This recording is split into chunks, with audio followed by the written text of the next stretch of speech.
কাকিমা, আমাকে আরেকটু খেতে দাও। আমি সেই কবে থেকে বসে আছি। কাকিমা, কাকাবাবুকে বলো না কিন্তু, না হলে আমাদের এসব করা আর হবে না। জাম্বুরা খেতে খুব মজার। আমি রোজ আসবো কিন্তু। আমি মলয়, ইন্টারে পড়াশোনা করি। পৌষ সংক্রান্তির দিন প্রায় সব বাড়িতেই পিঠেপুলি তৈরি করা হয়। পাটিসাপটার গন্ধে সারা বাড়ি মোমো করতে থাকে। এই পিঠেপুলি পরিচিতদের মধ্যে বিনিময় করে অধিকাংশ বাঙালি পৌষ সংক্রান্তি পালন করে। আমার এক দূর সম্পর্কের কাকিমা অসাধারণ পিঠেপুলি বানাতে পারে। তার হাতে তৈরি খেজুর গুড়ের সুস্বাদু দুধ পুলি খাবার জন্য আমি প্রতি বছরেই পৌষ সংক্রান্তির দিন তার বাড়ি যাই। এবছরও ব্যতিক্রম হয়নি। তবে এই বছরের দুধ পুলির স্বাদটা সম্পূর্ণ ভিন্ন পেলাম। এই রকমের দুধ পুলি আমি জীবনে খাইনি। এই প্রসঙ্গে জানিয়ে রাখি, কাকিমার বয়স এই মুহূর্তে প্রায় ৪৫ বছর, কিন্তু সে এখনও সুন্দরভাবে নিজের যৌবন ধরে রেখেছে, যার ফলে তার বয়স ৩৫ বছরের বেশি মনেও হয় না। কাকিমার ২০ বছর বয়সী একটি অসাধারণ সুন্দরী মেয়ে আছে। মেয়েটির নাম নবনীতা। যদিও নবনীতা আমার খুড়তুতো বোন, অথচ ওর সৌন্দর্য দেখলে আমার মন ভরে যায়। এদিকে কাকিমাকে দেখে মুহূর্তের জন্যেও মনে হয় না নবনীতা তারই মেয়ে। কাকিমার গাছের জাম্বুরা যথেষ্ট বড় আর আকর্ষণীয়, মনে হয় অনেক সুস্বাদুও হবে। প্রায় ১ বছর হলো কাকুকে ব্যবসা সংক্রান্তে প্রায় বাহিরে থাকতে হয়। মনে হয় কাকু তাকে বেশি একটা সময় দিতে পারেন মা। এজন্য ইদানিং কাকিমা যেন আমার দিকে একটু বেশি টাকাতাকি মরার চেষ্টা করছে। কারণ আমি কাকুর অনুপস্থিতিতে যতবারই তার বাড়িতে গেছি, কাকিমা কোনো না কোনো অজুহাতে আমার কাছাকাছি থাকার চেষ্টা করেছে। আমার অবশ্য নবযুবতী নবনীতাকে কল্পনা করি, তাই আমি প্রায়শই ওদের বাড়ি যাচ্ছি।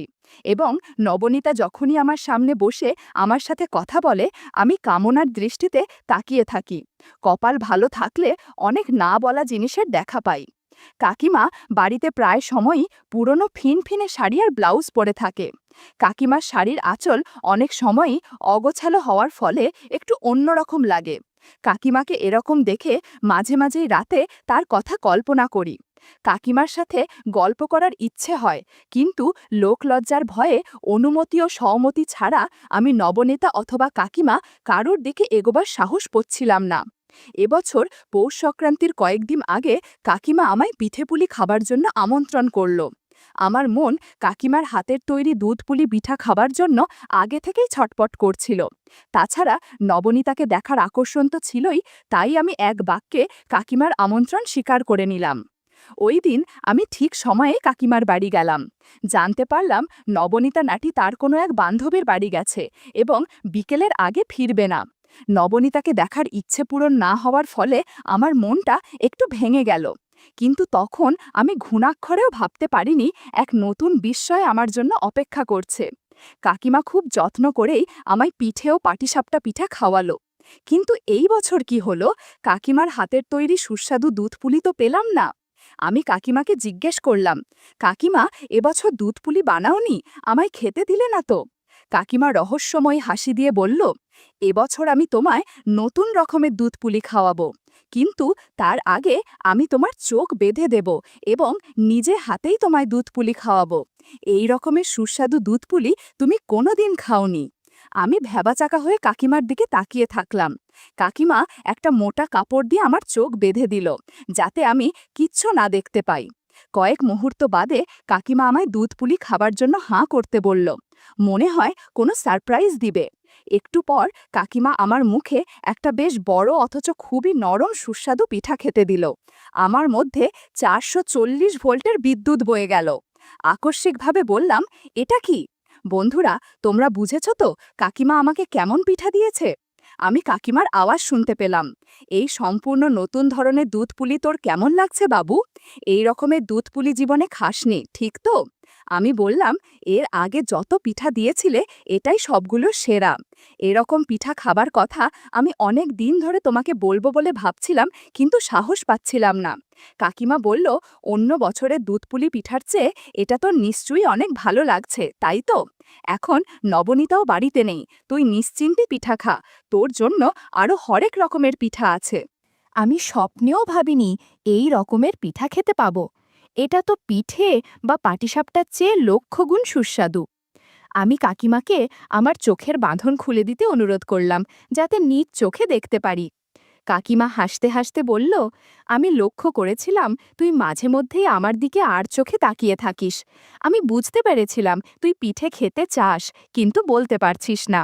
তখনই ঠিক করলাম আমি একদিন তোর মন মতো পিঠা দিব। এইবার আমি তোর চোখ খুলে দিচ্ছি, তুমি যতক্ষণ ইচ্ছে দেখতে পারিস। কাকিমা আমার চোখের বাঁধন খুলে দিল। চোখের সামনে কাকিমার এই নতুন রূপ আমায় মুগ্ধ করে দিল। কাকিমা আমাকে বলল, তোকে দুধপুলি পিঠা দিয়েছি, তুই আমাকে একটা পাটিসাপটা পিঠা খাইয়ে দে, অনেক ভালো লাগবে আমার। তোর কাকু সারা দিন ব্যস্ত থাকে, তাই সে কিছুই করতে পারে না। তোর সাথে সময় কাটিয়ে আমার একটু ভালো লাগছে। নে, এখন পাটিসাপটা পিঠা আমাকে দে।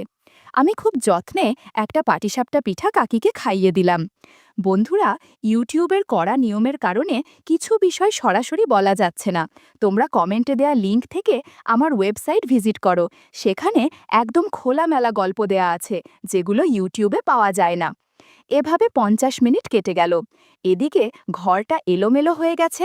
এক পাশে কাকিমা পেটিকোট পরে আছে, তো অন্য পাশে ব্লাউজ।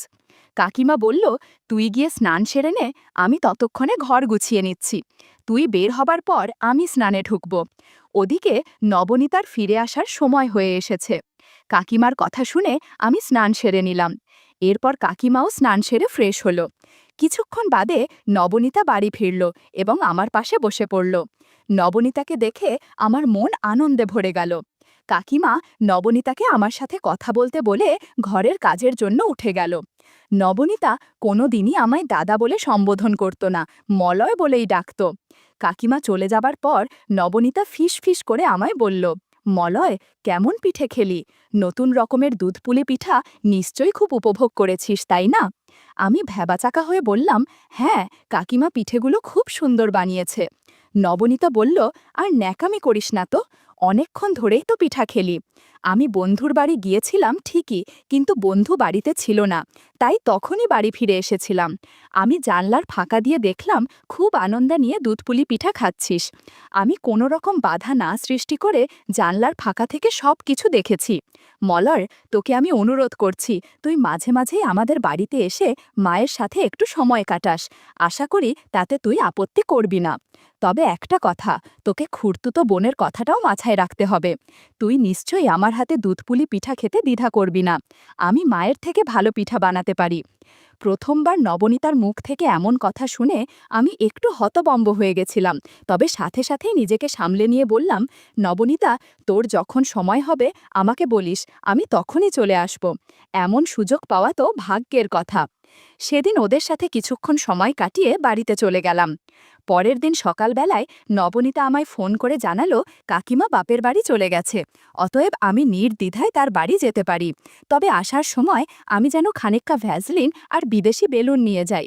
আমি নবনীতার কথা মতো সব জিনিস নিয়ে তার বাড়িতে হাজির হলাম। ওই দিন নবনীতাকে আমি সম্পূর্ণ ভিন্ন রূপে দেখতে পেলাম। ওই সময় ও কাকিমার একটা নাইটি পরেছিল। নাইটিটা মনে হয় কাকাবাবু কাকিমার জন্য এনেছিলেন, কিন্তু কাকিমা হয়তো এটা আর ব্যবহার করে না। নাইটিটা সিল্কের হালকা রঙের ছিল, যে কারণে আলো ছায়ার উপস্থিতি চোখে বাঁধছিল। নবনীতা আমায় নিয়ে গিয়ে সোফায় বসালো এবং আমার পাশে বসে পড়ল। নবনীতা মুচকি হেসে বলল, সেদিন আমার হাতের পিঠা খেতে পারিসনি, আজ তোর জন্য সুস্বাদু দুধপুলির পিঠা তৈরি রেখেছি, দেখ তো পিঠাগুলো কেমন রে। আমি বললাম, গতদিনের থেকে অনেক সুস্বাদু লাগছে। আর কথা না বাড়িয়ে মনোযোগ দিলাম। মিনিট 20 যেতে না যেতে হঠাৎ দরজার কাছে গাড়ির শব্দ পেলাম। নবনীতা চমকে গিয়ে বলে, বাবা এসে পড়েছে মনে হয়। এরকম মুহূর্তে কেউ চলে আসার আমার খুব রাগ হলো। তড়িঘড়ি করে আমরা নিজেদের গুছিয়ে নিলাম। এরপর আমি সোফায় গিয়ে বসলাম আর নবনীতা দরজা খুলে দিল।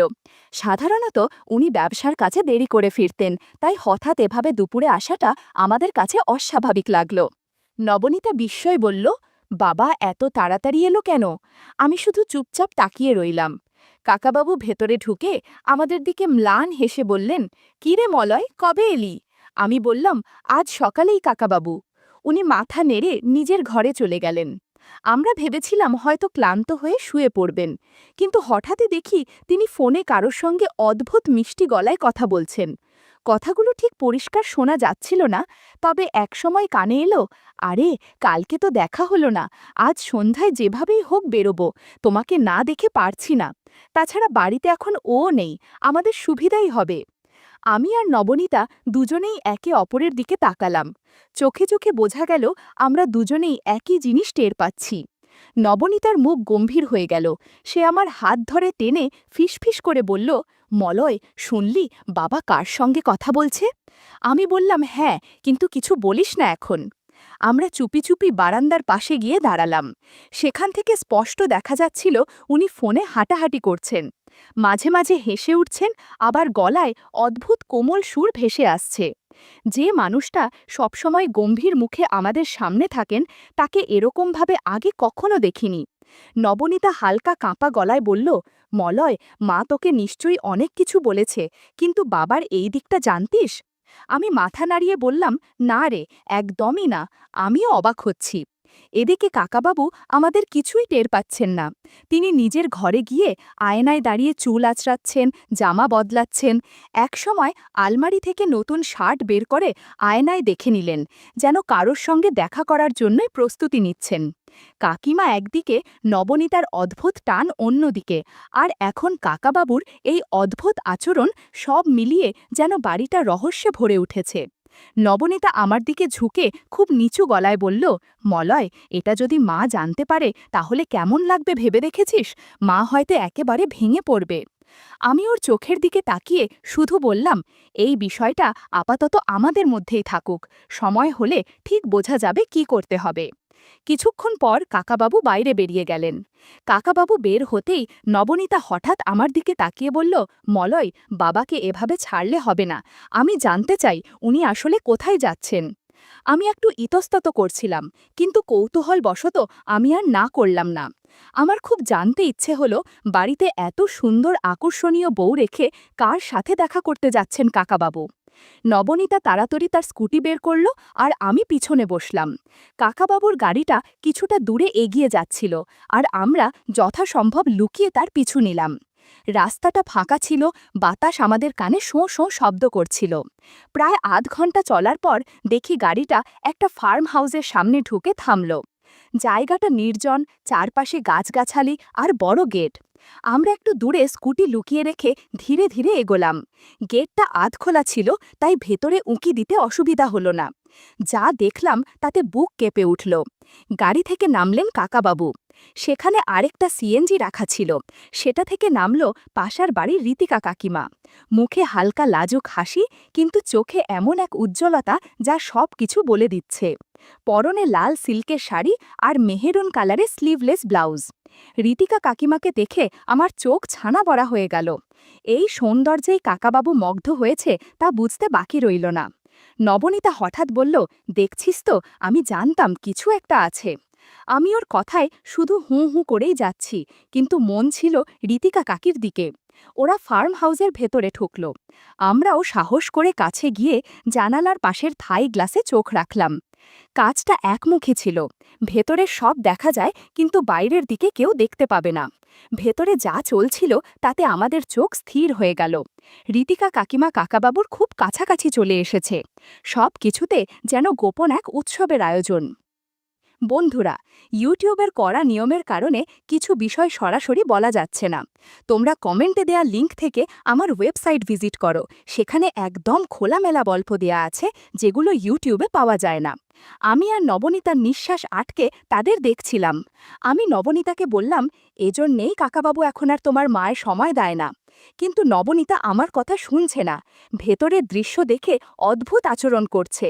বিষয়টি বুঝতে পেরে আমিও ওকে নিয়ে বাড়ির পিছের স্টোর রুমে চলে গেলাম দুপুরের বাকি কাজ সম্পূর্ণ করতে। একদিকে কাকাবাবু আর রীতিকা কাকি, অন্যদিকে আমি আর নবনীতা। বেশ ভালোই কাটছিল সময়টা।